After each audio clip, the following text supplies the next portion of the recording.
এই দেশ তরুণদের দেশ।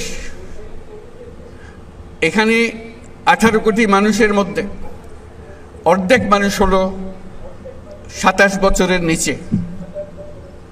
চিন্তা করেন কীরকম তরুণ এই মানুষ, বাংলাদেশের মানুষ।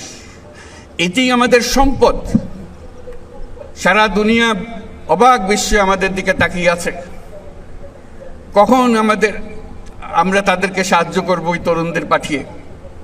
কারণ সারা দুনিয়াতে তরুণদের অভাব, কোনো দেশে তো তরুণ নাই বলতে গেলে। কাজে তারা আমাদের দিকে তাকিয়ে আছে। এটাই হলো আমাদের সুবর্ণ সুযোগ, তাদেরকে এগিয়ে যেতে দেওয়া।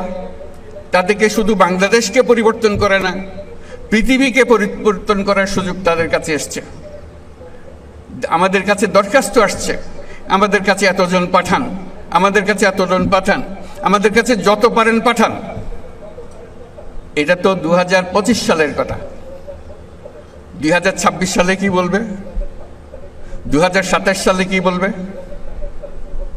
হাত জোর করে করে আসবে। কারণ আমাদের তরুণটা ছাড়া পৃথিবীতে এত তরুণ দিতে পারে, এত তাজা শক্তি দিতে পারে, এত সৃজনশীল মানুষ দিতে পারে, এত বিশ্বস্ত মানুষ দিতে পারে, দেশ খুঁজে পাওয়া যাবে না। কাজে সেই দেশকে গঠন করার দায়িত্ব আগামী সরকারকে নিতে হবে, পরবর্তী সরকারগুলোকে নিতে হবে। সেটার জন্য এই প্রস্তুতি হচ্ছে এই আমাদের সনদ। এই সনদের মাধ্যমে আমরা আরেকটা বড় কাজ করলাম। আমরা বর্বরতার থেকে সভ্যতায় আসলাম।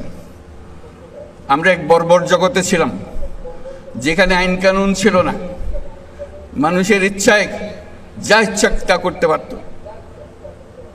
এখন আমরা সভ্যতায় আসলাম, এবং এমন সভ্যতা আমরা গড়ে তুলব মানুষ ঈর্ষার চোখে আমাদেরকে দেখবে। কাজেই সেটা এখন আমাদের পরবর্তী এই সনদ পরবর্তী জীবন আমরা কিভাবে গঠন করব তার উপর নির্ভর করবে। কিন্তু আমাদের ভবিষ্যৎ অত্যন্ত চমৎকার, শুধু আমাদের সমাজটাকে গঠন করতে পারলে। এই যে সবচেয়ে বড়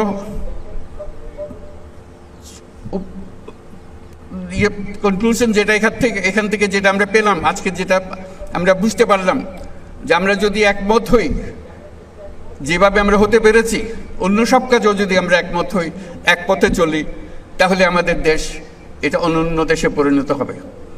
আমাদের দেশে সেই শক্তি আছে, সেই শক্তিকে আমরা ব্যবহার করতে পারি। আমাদের যে সম্পদ আছে, যেটা আমরা ব্যবহার করতে পারিনি পর্যন্ত। আমি বারে বারে